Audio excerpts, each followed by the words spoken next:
제20대 대통령 선거가 4개월여 앞으로 다가온 가운데 여야의 후보 경선이 마무리 단계에 접어들면서 대선 전국이 후끈 달아오르고 있습니다.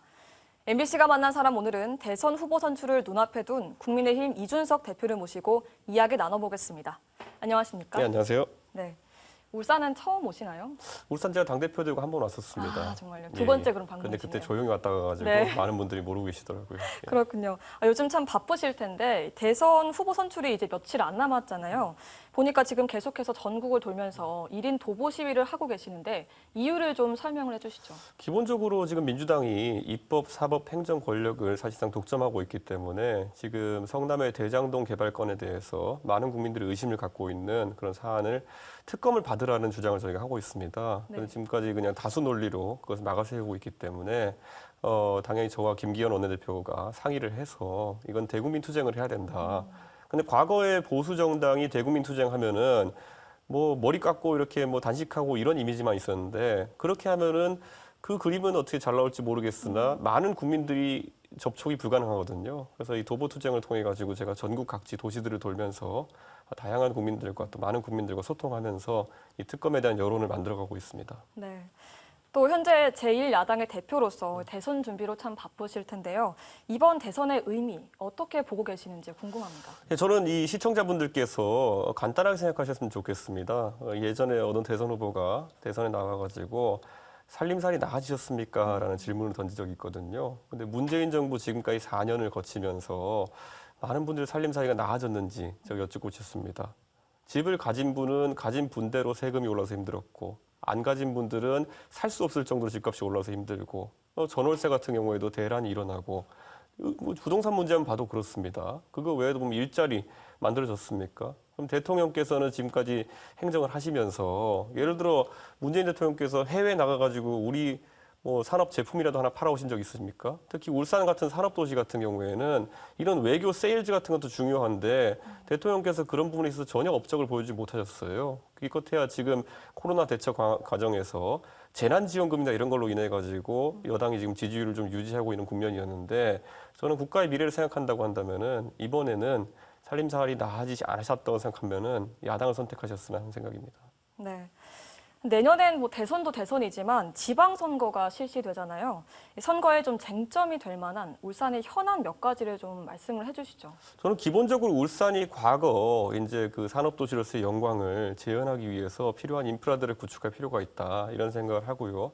최근에 이제 송철호 시장 발로 결국엔 울산공항의 존치 문제라든지 이런 문제들이 대두되는 것으로 알고 있는데요. 저는 울산공항 문제만 본다 하더라도 기업 도시로서 비즈니스 도시로서의 울산의 성격을 유지하려면은 당연히 존치 쪽으로 방향을 가져가야 되고 어떻게 경쟁력을 더 강화할지를 고민해야 된다 이렇게 생각합니다.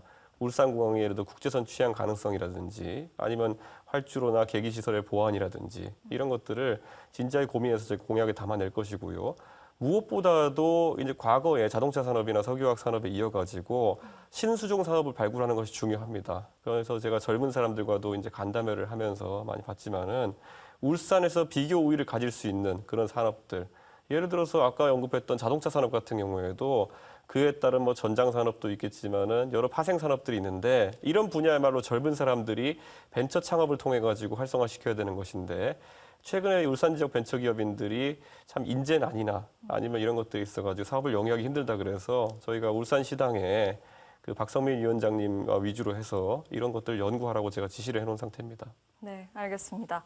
그럼 마지막으로 지난번 또 대변인 토론 배틀에 이어서 이번엔 내년 그 지방선거에 공직 후보 자격 시험을 보겠다 이렇게 말씀을 하셨잖아요. 근데 어떻게 후보를 선발한다는 건지 구체적으로 설명을 좀 해주시죠. 지금까지는 저희가 그 지방선거 때 후보를 공천할 때 뭐 유권자분들도 워낙 지방선거 때 많은 분들을 뽑기 때문에 네.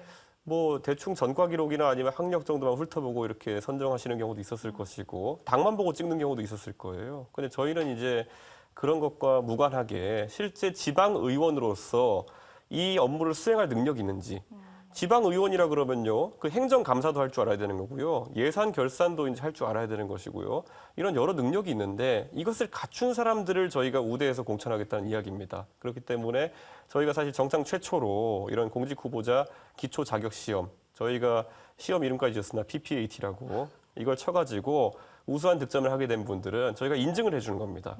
유권자분들께서 사실 이 사람이 지방 행정을 할 수 있는 능력이 있다라는 것을 저희가 사전 검증해서 보여드리는 것이기 때문에 유권자분들의 선택에 상당한 도움이 될 것이고요. 다른 당은 이걸 시행 못할 겁니다. 왜냐하면 그 기득권 세력과 얽혀 있는 그런 이해관계 때문에 못할 텐데 저희 국민의힘은 이런 것을 도입해가지고 유권자들이 원하는 그런 후보를 공천해낼 수 있도록 하겠습니다. 네. MBC가 만난 사람 오늘은 국민의힘 이준석 대표와 함께했습니다. 오늘 말씀 고맙습니다. 네, 감사합니다.